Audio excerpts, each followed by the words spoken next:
Me da muchísimo gusto saludarte. Miquel Arreola, director general del Seguro Social, ¿qué tal? ¿Cómo estás?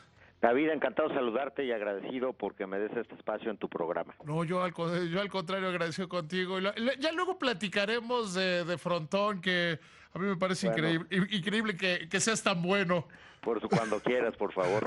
Pero hoy Eh, creo que es mucho más importante para sí, México y lo rememoraba hace un rato, Miquel, que a finales del sexenio pasado, principios de el Instituto Mexicano del Seguro Social estaba quebrado. Había una gran cantidad de análisis que lo que se preguntaba no era si estaba quebrado o no, sino cuándo iba a ser inviable, cuándo se iba a tener que salir a suspender servicios, es una gran cantidad de cosas. Y como que no hemos valorado que hoy los números sean negros del Seguro Social. Es un cambio monumental y esto tiene que ver con las personas. En aquella época se hablaba de mala dotación de medicamentos o de demasiado tiempo de espera en la atención. Y hoy eso se ha revertido, pero tiene que ver porque se arregló el problema donde importaba, en el bolsillo del instituto.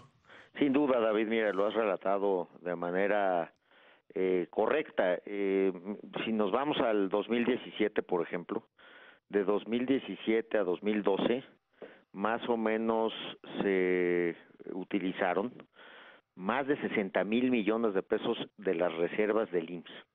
Eso llevó a que del 12 al 13 pues se le informara al Congreso que ya no había reservas sino hasta el 2014, donde se iba a entrar a una época precaria, donde se iba a entrar en una época donde se iban a empezar a cortar servicios o a hacer ajustes de calidad, a dejar de surtir medicinas, a dejar de pagar pensiones, y eso pues fue algo que el presidente Peña Nieto nunca aceptó, nunca asumió, y dio una instrucción muy clara, que teníamos que hacer una reforma en el IMSS en materia de disciplina financiera, que el doctor González Anaya, que fue el iniciador de esto, que fue el arquitecto de este cambio, empezó con un déficit menor en un 50% en el 2013, lo que se redujo a 60% en el 2015, y afortunadamente pues tuvimos un 16 que ya le estamos reportando al Congreso de la Unión.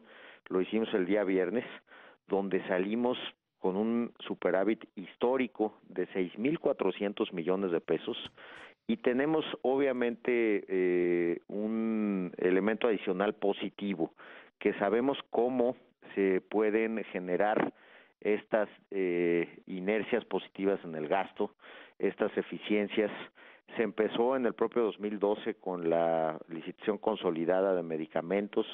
Después hubo una serie de licitaciones donde se promovió la competencia en servicios integrales, donde hemos podido transitar de arrendamientos de equipo de automóviles en vez de compras, donde hemos podido reducir los gastos en incapacidades en 1,500 millones de pesos en el último año.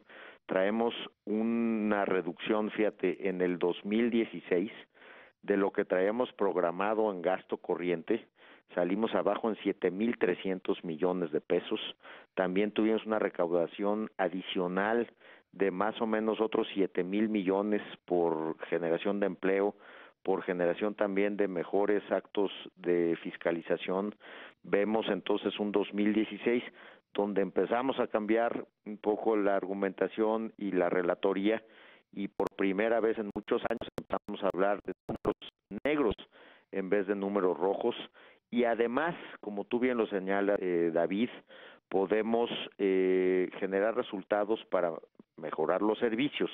Hemos reducido los tiempos de atención en primer nivel a menos de media hora. Hemos reducido la cita de segundo nivel de 7 días a más o menos 15 minutos. También hemos podido empezar a usar los quirófanos los fines de semana, y con eso reducir los gastos e incapacidades tanto en horas como en pagos. También decirte que el abasto de medicamentos, ese tema que era recurrente en crisis en el IMSS, donde andábamos en 90% de abasto de medicamentos por ahí del 2012, pues ahora es increíble. Ahora traemos un 99.5%, en el abasto de medicamentos medido semana por semana.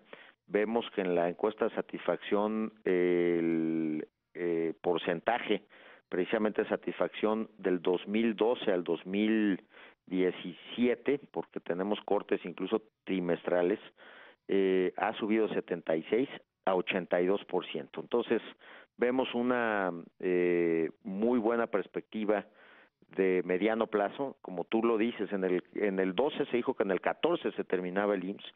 Afortunadamente hoy estamos informándole a la población que hay viabilidad hasta el 2020.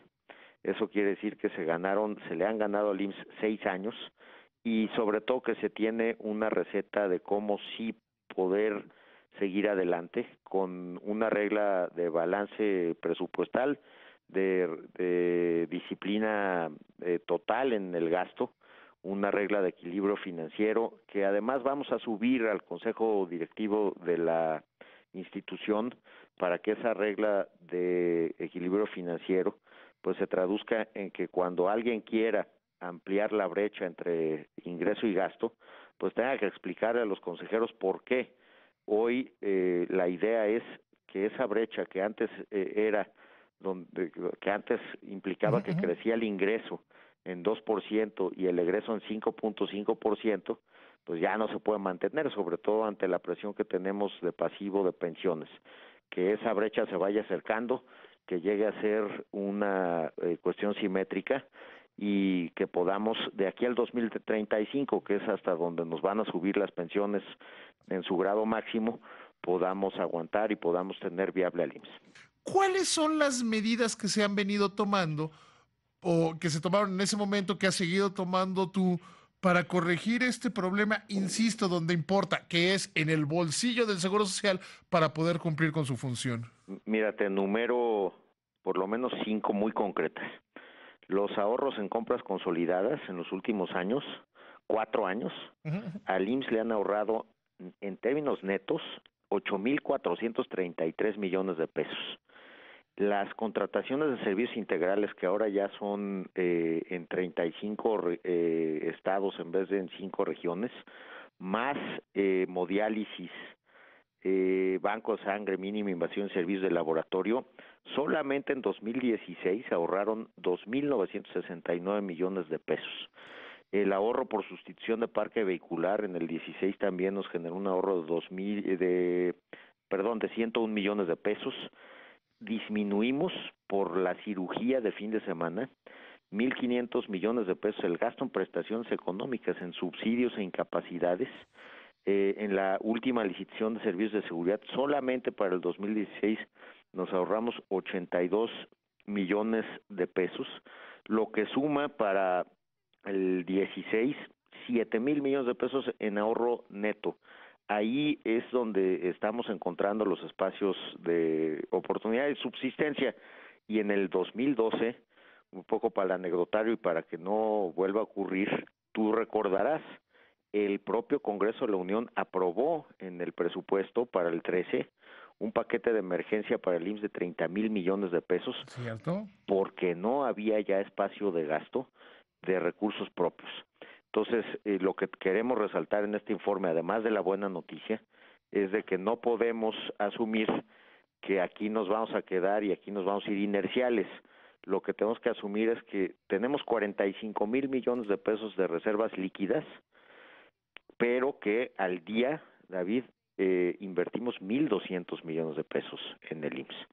Entonces, en cualquier momento donde se pierda la responsabilidad financiera, volvemos a perder al instituto y eso es lo que no queremos. Ahora, platícale un poco al auditorio este crecimiento que han tenido en el número de afiliados, porque al final del día, un trabajador que tiene seguridad social es un trabajador que le va sustancialmente mejor más allá del sueldo. Señalas un tema central, que es cómo hemos podido incrementar los ingresos. Los ingresos han aumentado en los últimos 4 años, 6 meses, en 20% en términos reales.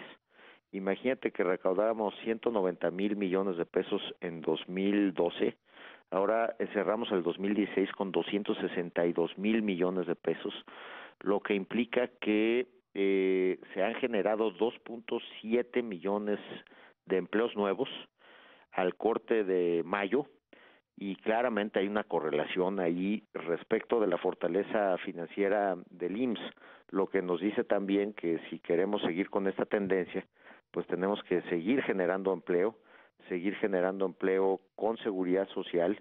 Y otra cosa, David, también te lo comento como un dato muy relevante.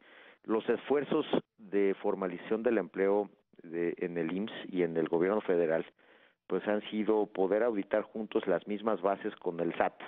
Lo que estamos haciendo con el SAT, además de compartir bases de datos, es hacer auditoría conjunta de dos bases tributarias, la de la seguridad social, que es la de la cuota obrero patronal, y la de renta. Con cruces de esas dos bases, el año pasado recuperamos más o menos 4.300 millones de pesos, cuando el patrón declaraba menos ingreso por cuota y más ingreso por renta. Entonces ahí también estamos cerrando brechas y con menos actos de autoridad, molestando a menos contribuyentes cautivos, estamos recuperando más cuotas, que esas cuotas lo que hacemos es integrarlas directo a las Afores, porque eran ahorros que estaban dejando de hacer los trabajadores. Ahora bien, platícanos rápidamente sobre este proceso de tecnificación que ha tenido el Instituto Mexicano del Seguro Social. Hace no mucho tiempo, principios de este sexenio, todo era con papel y todo era la hoja rosa y era una gran carga de papel, la propia manera de hacer las citas Sí. de los derechohabientes. Era arcaica la forma en la que operaba el Seguro Social y en un lapso corto se han convertido en una institución que opera básicamente con tecnologías de la información. Pues mira, si lo hacemos referenciado al 2012, se hacían 0 trámites no presenciales en el IMSS. Hoy llevamos ya un acumulado de 150 millones de trámites digitales, los más utilizados, la consulta al número de seguridad social, el cambio de clínica, la obtención de número de seguridad social, y ahora creo que la estrella de lo digital, que es la obtención de la cita médica de manera remota por internet o a partir de la aplicación. Tenemos ya que estamos cerrando el mes de junio, bueno, cerramos mayo con alrededor de 1 millón de citas obtenidas por esta vía, por la vía digital. Si nosotros hacemos un cálculo de costo de oportunidad, como lo hace la OCDE o como lo hace la COFEMER, ya traemos un ahorro de 6.500 millones de pesos.